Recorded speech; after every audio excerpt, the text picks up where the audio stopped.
Ethan Walker walked into the conference room with a shirt he had ironed 3 times and a resume that had taken him 6 months to feel proud of. He had rehearsed everything: the firm handshake, the way to explain warehouse logistics without sounding like he was apologizing for where he came from. The answer to the question he was most afraid of: why should we choose you? He was ready for all of it. He was not ready for her. When the woman at the head of the table looked up, Ethan stopped breathing. Victoria Hayes. The same eyes, the same stillness. The woman he had spent 3 hours talking to at a coffee shop just 4 days ago. The woman who had laughed at his stories about Lily, who had listened like she had nowhere else to be, who had told him only that she worked somewhere in tech. She had not told him she was the CEO of the company deciding his future. The room was waiting. Victoria's expression gave nothing away. "Thank you for coming, Mr. Walker," she said. "Please, have a seat. If stories like this one stay with you, hit subscribe and turn on notifications. A new story drops every week and you won't want to miss what's coming next." Ethan Walker was 32 years old, and he had learned to measure his life in the gaps between what he needed and what he could afford. The rent on his 2-bedroom apartment was going up in 2 months. Lily's school tuition was due before the end of the term. The tires on his '09 Civic had been bald since September, and winter was not going to wait for his next paycheck. At the warehouse where he worked as a shift supervisor, the rumors about staff cuts had been circulating for weeks, the kind of rumors that moved from the break room to the parking lot and never quite went away. He had been there 6 years. He had restructured the receiving process twice, reduced handling time by nearly a quarter, and talked 2 employees off the ledge of a fistfight that would have cost both of them their jobs. None of that was in his resume in any way that looked impressive on paper. It just looked like a man who had stayed somewhere longer than he should have. He had applied to 11 positions in the past 8 months. 7 had not responded. 3 had interviewed him and chosen someone else. 1 had called back to tell him he was overqualified, which he suspected was not the real reason. The position at Nexara Technologies was different. Operations manager. Salary nearly double what he was making. Full benefits, family coverage, a clear path upward. When the interview confirmation landed in his inbox, Ethan had read it 4 times before he let himself believe it was real. That night, Lily had asked why he was smiling at his phone. He told her he might have some good news soon. She told him good news deserved a high five. He gave her one. She demanded 2. That was how things worked between them. He carried the weight, and she reminded him it was worth carrying. Lily's mother had passed away 2.5 years ago. A car accident, winter roads. Nothing dramatic in the way grief is supposed to look from the outside. One morning, Ethan had a wife and a daughter. By evening, he only had the daughter. He did not talk about it often. When people asked how he was managing, he told them fine, because fine was the only answer that didn't invite more questions than he had energy to answer. What he meant by fine was this: Lily was fed, Lily was in school, Lily had her books and her horse drawings and her stubborn, curious mind, and Ethan made sure none of that stopped. Everything else came second. Which was why, at 32, with more practical experience than half the managers he had ever reported to Ethan Walker, was still ironing the same shirt for a job interview and hoping this time would be different. 4 days before the interview, he stopped at Cedar & Cup on the way home from a double shift. He was not looking for anything except coffee and a chair that wasn't a forklift seat. He ordered a dark roast, found a spot near the window, and sat down with the kind of silence that comes from being too tired to think. The woman 2 seats down spoke first. "Is the coffee actually good here?" she asked. "Or are you just someone who needed somewhere to sit?" Ethan looked over. She was around his age, dressed simply dark jacket, no jewelry worth noticing. There was something unhurried about her, the kind of stillness that doesn't come from having nothing to say, but from having decided what's worth saying. "Both, honestly," he said. She smiled and looked back at her cup. They were quiet for a moment, then she asked if he'd gone to Westfield High. He turned to look at her again, this time more carefully. The shape of her face, the way she tilted her head slightly when she was thinking. "Victoria," he said. "I was wondering how long it would take," she said. They stayed for nearly 3 hours. The coffee got refilled twice. At some point, a playlist changed in the background and neither of them noticed. They talked the way people talk when they haven't seen each other in 15 years and realized that the distance was made of silence rather than disagreement carefully at first, then faster, then with the ease of something that had been waiting to resume. They talked about Westfield, the biology teacher who had somehow made photosynthesis feel like a personal insult. The bus that broke down on the way back from the county science fair and left 12 students stranded in a gas station parking lot for 2 hours. The version of themselves that had existed in those hallways, young and unfinished and full of certainty about things that hadn't happened yet. Ethan told her about Lily. He didn't present it carefully or try to make it sound lighter than it was. He said that Lily's mother had died, that he was raising her alone, that it was the hardest thing he had ever done and also the most clarifying. He said his daughter was 7, obsessed with books, and had recently decided that all horses deserved names and that she personally would name them if given the chance. Victoria listened the way he remembered not waiting for her turn to speak, but actually listening. She asked which books. She asked what the horses were named.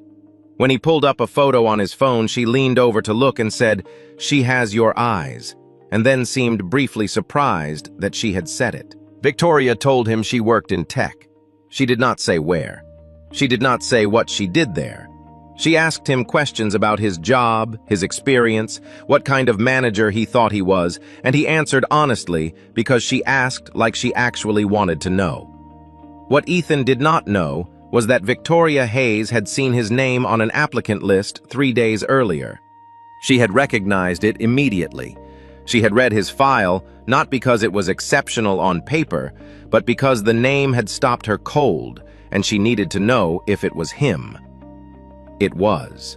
She had not told him that evening because she wanted to know who he was now before she saw him across a conference table. She wanted to know how he treated someone he thought was nobody. She had learned over 15 years of building a company from a single room with second-hand furniture that the clearest window into a person's character was the way they behaved when power had been removed from the equation. Ethan Walker, she discovered, was exactly who she thought he might be. Before she left, she stood and pulled on her jacket. Ethan walked her to the door out of habit. They stood on the sidewalk for a moment in the kind of pause that doesn't need to be filled. "It was good to see you," she said. "Yeah," he said, "it really was." He watched her walk to the corner. He thought briefly that he should have gotten her number. He thought this was probably one of those things that happen once and don't come back around. He was wrong. The morning of the interview, Ethan dropped Lily at school 20 minutes early so he'd have time to park without rushing. He had checked the address 4 times. He had looked up the company's recent press coverage. He had prepared answers to the 12 most common operations management questions and 3 follow-up responses for the ones he couldn't predict. He had asked his neighbor Mrs. Patterson to pick up Lily in case the interview ran long. He had done everything right. He walked into the Nexara Technologies building, gave his name at the front desk, was handed a visitor badge, and was escorted to the 4th floor. The conference room had glass walls and a long oak table with 6 chairs on each side and 1 at the head. He introduced himself to the 2 panelists already seated. He straightened his folder. He checked that his phone was on silent. Then the door opened and Victoria Hayes walked in. She wore a charcoal blazer and the kind of composure that fills a room without trying to. She moved to the chair at the head of the table as though it had always been hers because it had. Ethan did not move. For 3 full seconds he stood at the side of the conference table and could not locate a single one of the 12 prepared answers. Victoria looked at him. "Thank you for coming, Mr. Walker," she said. "Please, have a seat." Nothing in her voice acknowledged cedar and cup, or the 3 hours, or the photo of Lily. Her expression was professional and even, and gave him nothing to hold on to. Ethan sat down. He had 2 choices. He could mention the coffee shop, use the familiarity as a bridge, soften the formality, remind her that they knew each other. The moment he did that, he would never know if the outcome belonged to him. Or he could answer every question as if the only thing in the room was his record. He opened his folder. The first question came from the panelist on the left, something about conflict resolution in high-turnover environments. Ethan answered it with a specific situation: two lead warehouse employees who hadn't spoken directly in 4 months, a workflow bottleneck it was creating, the conversation he'd had with each of them separately before putting them in the same room. He didn't editorialize, he said what happened and what the result was. The questions continued. He talked about the receiving process he had rebuilt and the percentage improvement it produced. He talked about teaching himself a new inventory system over 3 weekends because the company hadn't provided training and the work still needed to get done.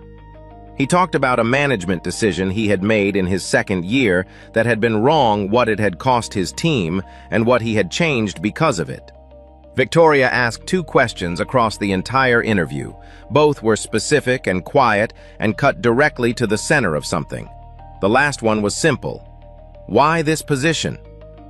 Ethan looked at the table for a moment before he answered. "I've spent a long time making decisions that affect other people," he said. "Since becoming a father, there's been no choice I've made that was only about me. I used to think that was something I needed to apologize for, like it made me less focused or less available somehow." He paused. "I don't think that anymore. I think it's the thing I can bring to this job that no one else in this room can." No one spoke for a moment. The interview ended 20 minutes later. 2 days after that, Gerald Holt, Nexara's director of operations, called to offer Ethan the position. He had scored highest across both interview rounds. The decision, Gerald said, had not been close.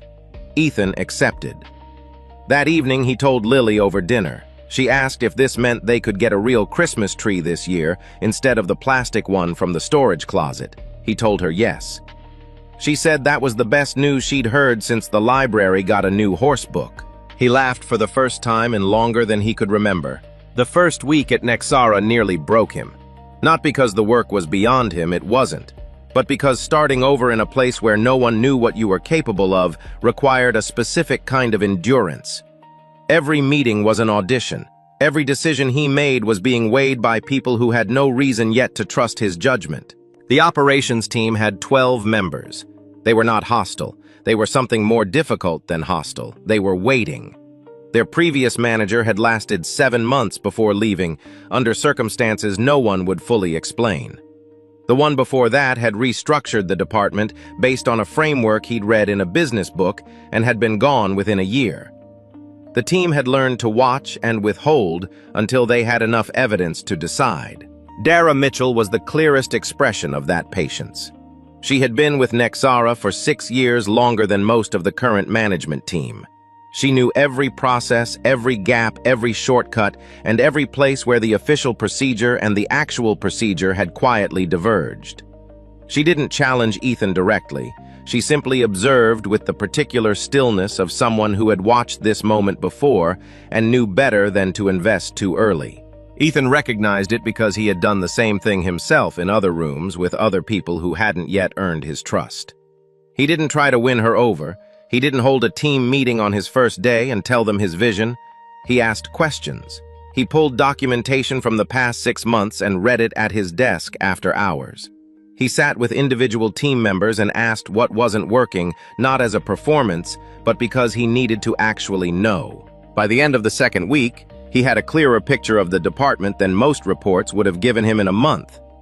And somewhere in the data, he found something that shouldn't have been there. A discrepancy between incoming inventory records and completion logs, small enough to miss in any single report, consistent enough across 9 months to suggest it wasn't a clerical error. It was a process gap, sitting quietly in the space between 2 systems that were supposed to talk to each other and didn't quite. Ethan estimated it was costing the department somewhere between 12 and 15% of its operational efficiency every cycle. He checked the numbers 3 times before he said anything. Then he wrote it up and sent it to Gerald Holt. Gerald read the report the same afternoon and walked to Ethan's office within the hour.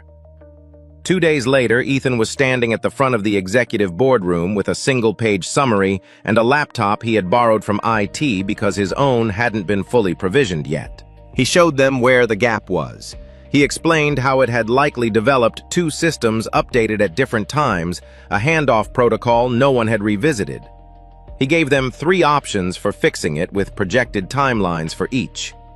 When one of the senior directors asked a question Ethan couldn't answer with certainty, he said so and told them when he would have a definitive response.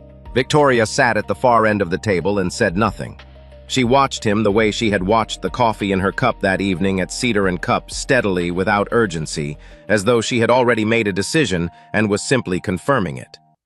The plan was approved. 3 weeks later, the numbers started to move. Small improvements at first, then steadier ones. Dara noticed before anyone else did. She noticed because she'd been watching the same numbers for years and knew exactly what movement looked like in this particular system. She didn't compliment him directly. What she did was start sending him information he hadn't asked for yet, the kind of contextual knowledge you only share with someone you've decided is worth sharing it with. To Ethan, that meant more than a compliment would have. About 5 weeks after his first day, Victoria found him in his office at the end of the day, when most of the floor had already emptied. She closed the door and stood near it, which told him this was a conversation she wasn't sure how to start. "I owe you an explanation," she said. Ethan leaned back in his chair. He had been waiting for this, and he had not decided yet how he felt about it. "I recognized your name on the applicant list before we ran into each other," she said. "I went to the coffee shop that evening knowing you'd applied. I didn't tell you because I wanted to see I needed to see who you were when you didn't know I had anything you wanted." "You tested me," Ethan said. "I didn't think of it that way." "I know," he said. "That's the part I've been trying to figure out how to feel about." She looked at him steadily. "I also didn't want what happened between us in high school to have any weight in that room. If I had told you who I was, you would have walked in wondering whether it mattered.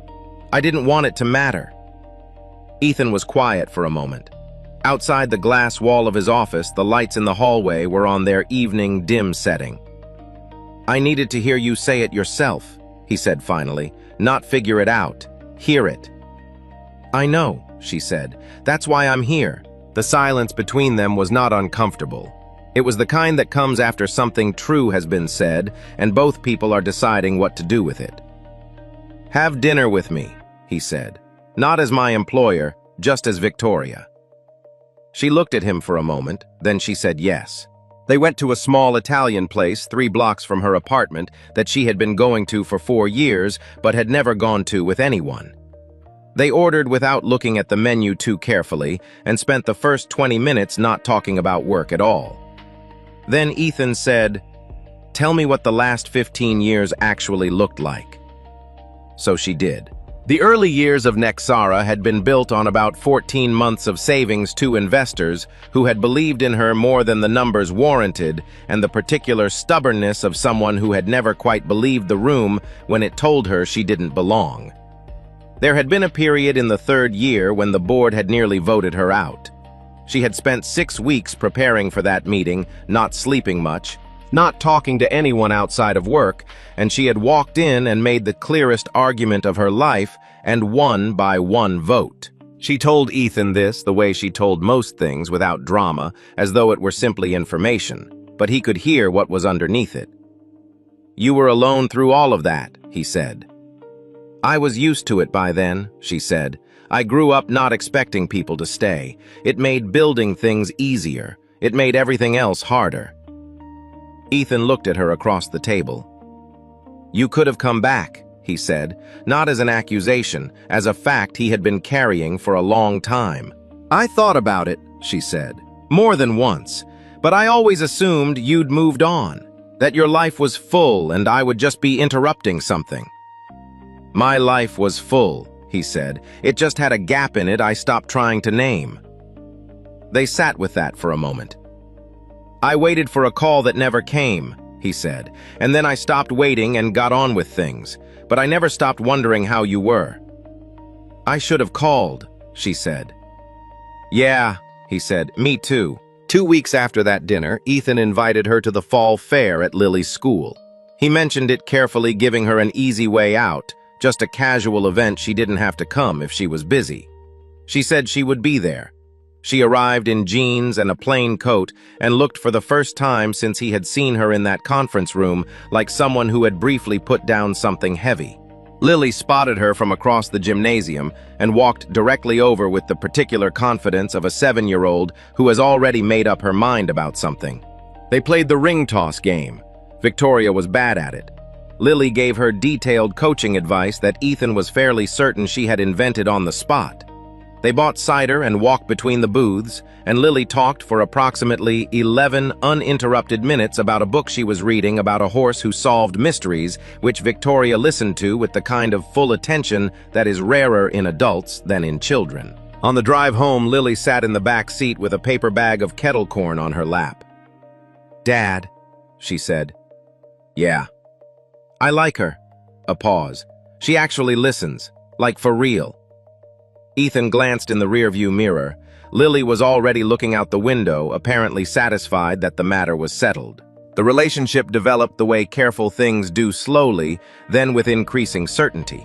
They saw each other outside of work. They had dinner, went for walks in the neighborhood near Cedar and Cup, spent Sunday afternoons at Ethan's apartment, where Lily had begun treating Victoria's presence as a normal and unremarkable part of the week. At Nexara, Ethan continued to report directly to Gerald. Victoria did not insert herself into operational decisions that were not hers to make. In meetings, they were professional and nothing else. They both believed that as long as they kept those two worlds separate, everything would be fine. They were wrong about that, but they wouldn't know it for another 3 weeks. The post appeared on the internal Nexara forum on a Tuesday morning. It was anonymous. It said that the newly hired operations manager had a prior relationship with the CEO and that this relationship had been concealed during the hiring process. It suggested that the interview had been formality, that the scoring had been managed, and that Ethan Walker had been placed in his position not because of his qualifications, but because of who he knew. By noon, the post had been screenshot and shared in at least 4 group threads. Dara Mitchell was one of the most senior members of the team, and she made it her business to know what was moving through the company before it became a problem she couldn't manage. She had seen the post early that morning, before most of the floor had arrived, and she had spent several hours watching it spread before she made the decision to go to Ethan directly, rather than let him hear it secondhand from someone with less reason to be straight with him. She came to his office mid-afternoon and closed the door. "I've seen your numbers," she said. "I know what you've done in this department in 6 weeks. I want you to know that before I say the rest of this." She looked at him steadily. "There's an anonymous post on the internal forum about you and CEO Hayes. It's past the level of rumor. It's gone to HR. You need to know that." Ethan nodded. "Thank you for telling me directly," he said. He did not go to Victoria. He understood that if he walked into her office within the hour, every person who saw it would read it as coordination. Whatever the truth was, it needed to be visible without either of them touching it. Victoria had already received the notification from HR before Ethan did.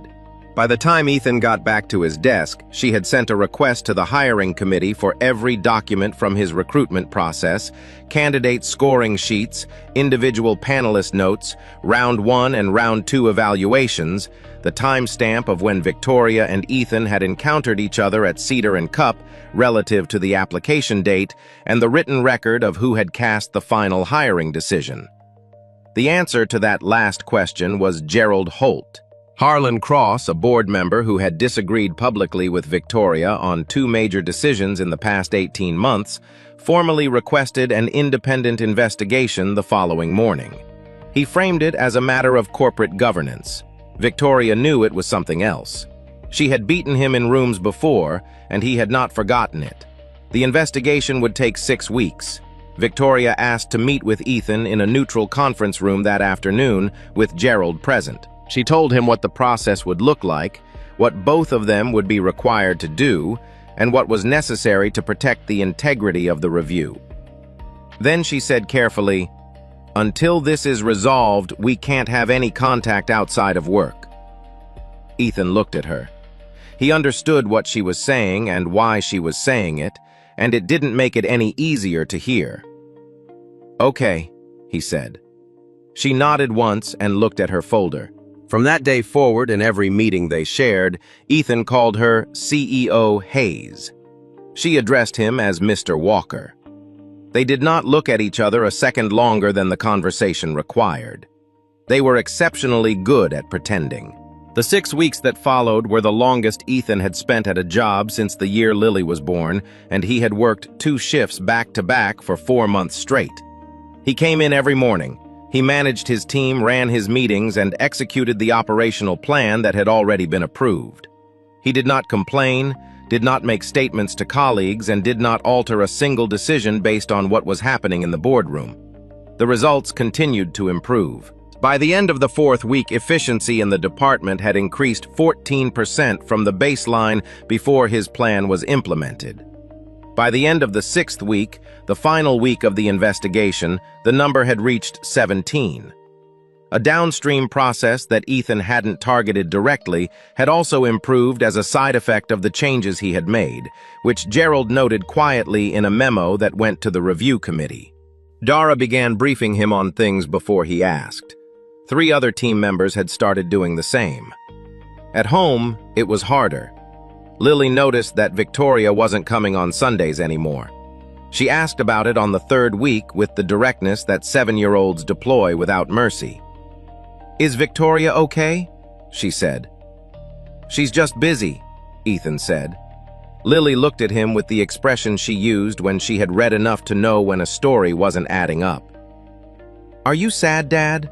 "I'm fine, Lily." She didn't push, but she came and sat next to him on the couch that evening without being asked, and they read together for an hour, and he was grateful for that, in a way he didn't have words for. Victoria had built Nexara in empty rooms. In the early years, the silence of a late office had been the sound of progress, something she moved through without discomfort because she hadn't known what she was missing. But after the fall fair, after Sunday afternoons in a small kitchen where Lily narrated everything she was doing while she helped make dinner, where Ethan moved around the space with the easy competence of someone who had learned to hold multiple things at once after that, the silence in her apartment was different. It was no longer the absence of distraction, it was evidence. She knew now what the alternative felt like. She knew what it meant to sit at a table where the conversation had nothing to do with quarterly projections. She knew what it was like for a 7-year-old to look up from a book and say your name like you'd always been part of the room. She had walked away from Ethan once before, not intentionally, not cruelly, but by letting distance do the work that honesty should have done. She had spent 15 years building something remarkable and coming home to a place that didn't know her name. She was not willing to do that again. But first, the truth had to be confirmed by people who didn't know her and had no reason to protect her. She waited. Gerald came to Ethan's office on a Thursday morning before the official announcement had been scheduled. He closed the door and sat down across from Ethan with the manner of a man who had been in enough difficult conversations to know how to begin them without preamble. "The committee finished its review last night," Gerald said. "I wanted you to hear the findings from me before it goes to the floor." He set a single printed page on the desk. Ethan did not pick it up immediately. He looked at Gerald. "You scored highest in both interview rounds," Gerald said. "Not by a small margin. The panelist notes are consistent across all 3 reviewers, specific, individual, and written in real time. Victoria recused herself from the final hiring decision. The record is clear on that. My signature is the one on your offer letter, not hers." He paused. "There is no evidence, not a single document, email, or testimony that your prior relationship with CEO Hayes influenced any part of the process." Ethan looked at the page. The findings were exactly what Gerald had said, laid out in the flat language of institutional review. Clean, documented, irrefutable. The anonymous post originated from an employee in the logistics division, Gerald continued. He's been terminated. 2 others who amplified the claim internally have received formal reprimands. And Harlan Cross, Gerald stopped, chose his words. The committee found that his conduct during the investigation was inconsistent with his responsibilities as a board member. He has lost the support of the majority. Ethan nodded slowly. "The full company announcement is this afternoon," Gerald said. Victoria will present the findings herself." Ethan thanked him. Gerald stood, picked up the paper, and left it on the desk. Ethan sat alone in his office for a few minutes after Gerald left. He had known in the part of himself that tracks things honestly that the results would say what they said.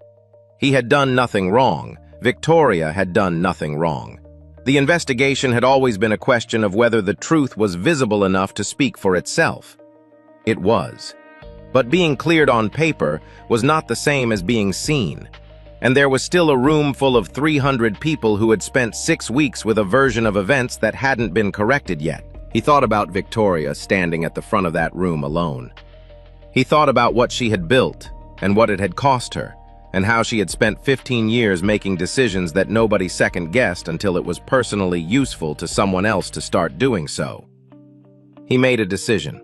The all-hands meeting was held in the main auditorium on the 3rd floor at 2 o'clock. The room filled the way large rooms fill when people know something significant is about to happen quickly, with low voices and eyes that move to the front before the speaker has arrived. Victoria walked in without an entourage. She stood at the podium in the same charcoal blazer she wore when she wanted to be taken seriously, which was most days, and she looked out at the room until it was quiet. She presented the findings without editorializing. She named what had been alleged. She presented what the review had found. She confirmed that the hiring process had been conducted correctly and independently, that Ethan Walker's performance record over the past 6 weeks had exceeded projected benchmarks, and that the individuals responsible for the initial post and its escalation had been addressed.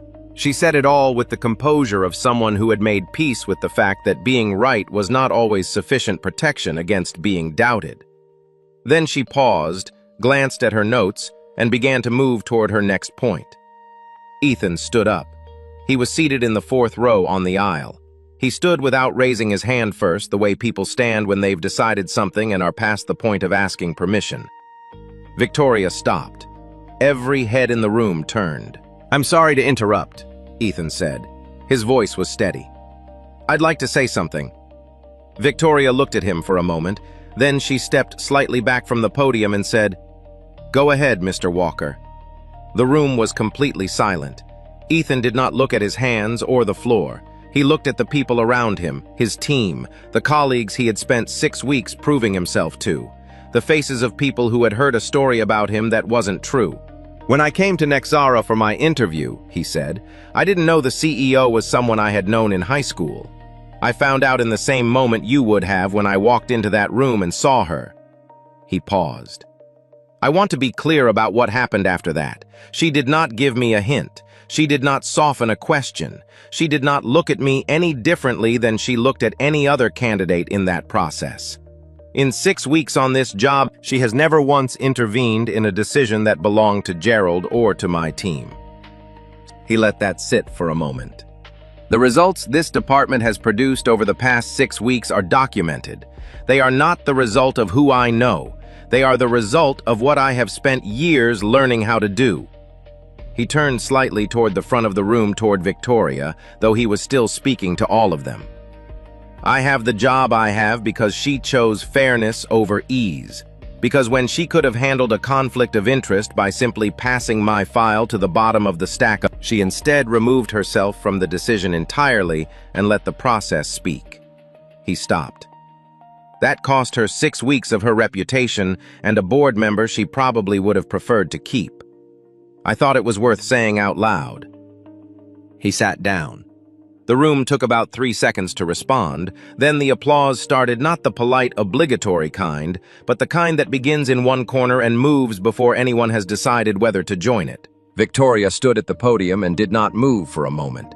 She was looking at the space just past the podium's edge, and her expression was the expression of someone who has spent a long time in rooms where they had to hold everything together alone and has just been surprised by someone standing up beside them. She cleared her throat.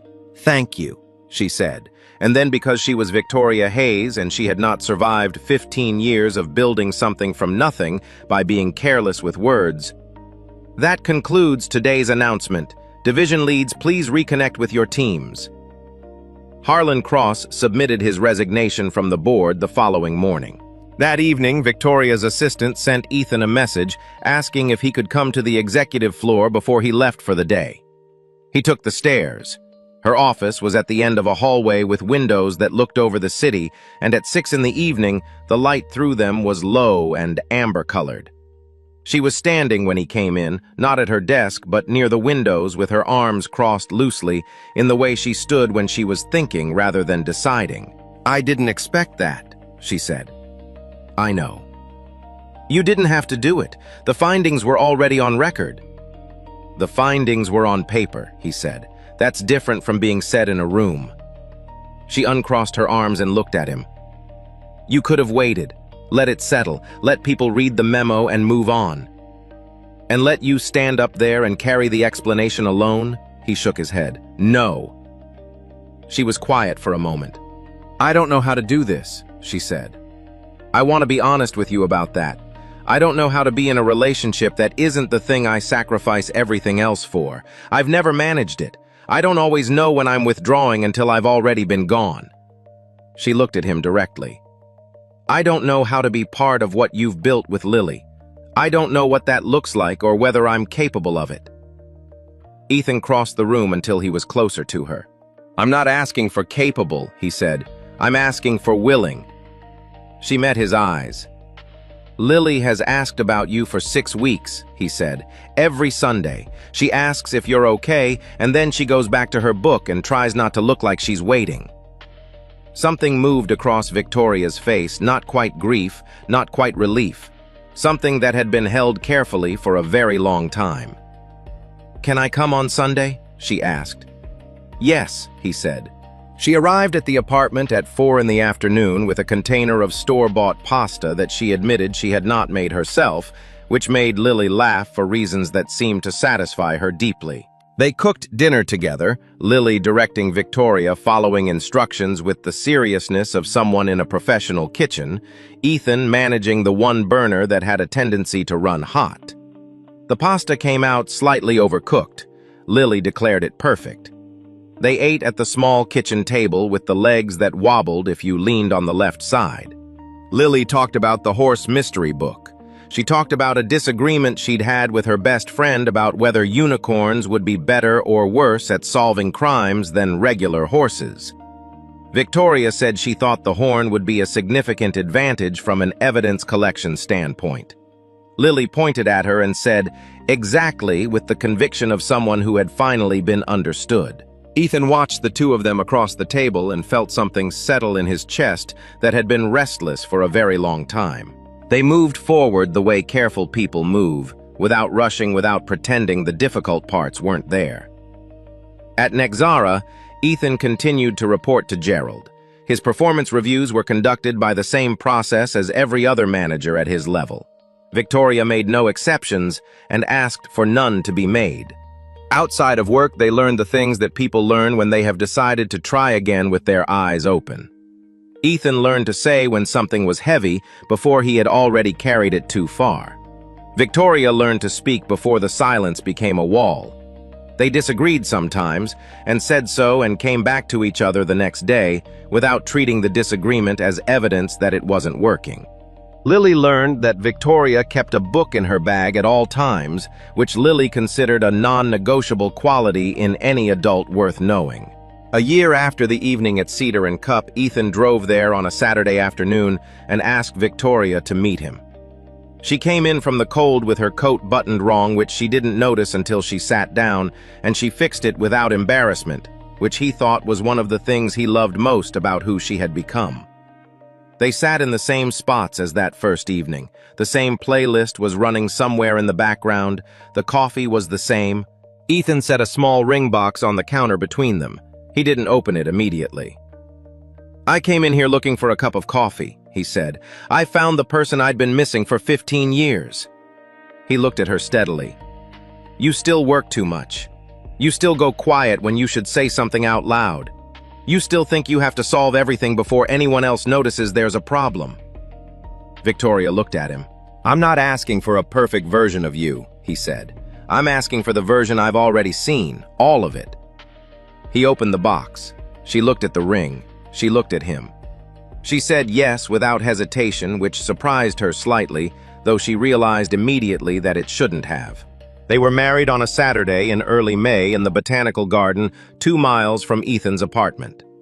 About 30 people attended, close friends, colleagues, who had become something more than that, people who had watched the past year and understood what it had taken to get here. Dara was there, Gerald was there. Lily wore a pink dress she had selected herself in February and had been unwilling to revisit as a decision since.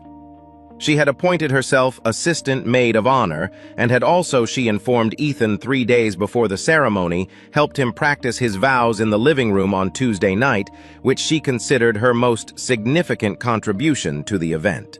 When the officiant reached the moment for the rings, Lily stood next to Ethan with the careful posture of someone executing a responsibility. Ethan placed the ring on Victoria's hand. Victoria looked down at it for a moment.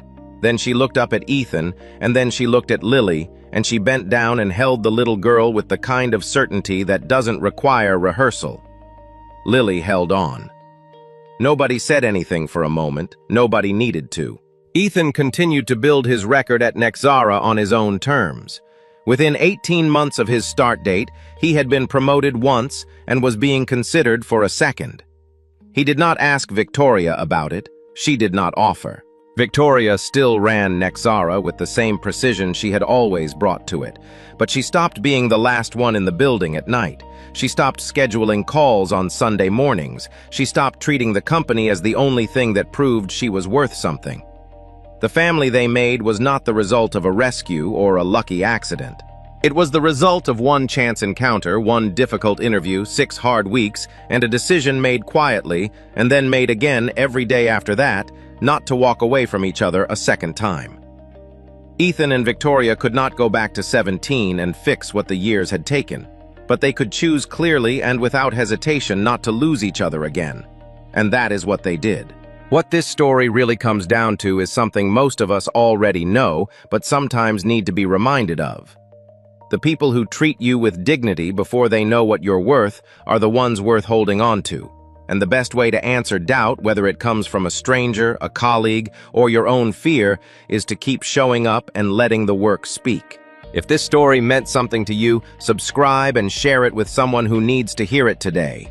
There are more stories like this one coming about ordinary people who chose integrity when it cost them something and found that it was always worth it.